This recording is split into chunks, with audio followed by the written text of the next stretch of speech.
But I mean, this was the start. Like the well hadn't even started yet. Was this kind of already what he was foreseeing? He's like, this is just going to distract my guys, and I want to get the church out of here. Is that why he Yeah, no, beefed the church? no, it's a good question, and that actually goes into something that I was researching about because another thing I liked about this movie too, like I forgot to mention it earlier, is like whenever I watch a movie and it's about like a profession or a niche that I'm not familiar with, I'm Mm, always locked in. I'm obviously has to be interesting, but I'm always locked in because it's like I don't know anything about this, so like I'm gonna watch this movie and I'm gonna follow these characters, and I'm also gonna learn something. Like I don't know anything about the oil business or especially how the oil business was, and apparently that back in the day, like there was a lot of real conflict between the oil men and the religious leaders because both of them are vying for the power like in these communities, right? Like in those mm, communities, they're like the pastors and the churches, like they're trying to have like build that strong community, and then the oil people are coming in and they're trying to like overshadow with their presence of like, hey, I'm gonna come in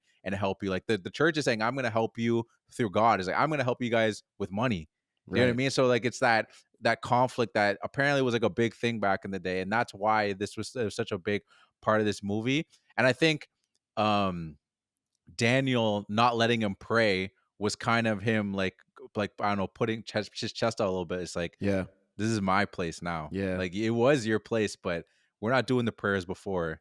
This is Right. what we do now. Oh, that's interesting. I didn't Yeah. know that. And you're right. I always like that too when there's like that sense of real life of Yeah. something that I don't know. Is like, oh, cool. We'll see how it goes. Obviously, like it's a movie, so it's not like 100% factual. This Yeah. probably isn't exactly, but like, the way that they built the rigs and they had a guy in the bottom in the pit, I'm sure all that is real, Yeah. which is crazy. And the conflict between the church and oil, I didn't know, but when you lay it out like that, it makes sense. They're Yeah, no, vying for and I power. didn't know it either too. So when I was reading about it, I was like, "Oh, that does make sense." Because it's like it's very conflicting. Like one is like in and especially in the church's eyes, and to a certain extent, it's true. It's like these guys are all about money, and Hmm. like greed is a sin. You know what I mean? So it's like these guys are trying to use that greed to get to people, and the church is trying to push people away from that. You know what I mean? So it's like it's very conflicting, like morals. So you could Yeah. see why there'd be so much like tension between the oilmen and the churches and the At least communities. outward facing morals, because the church has always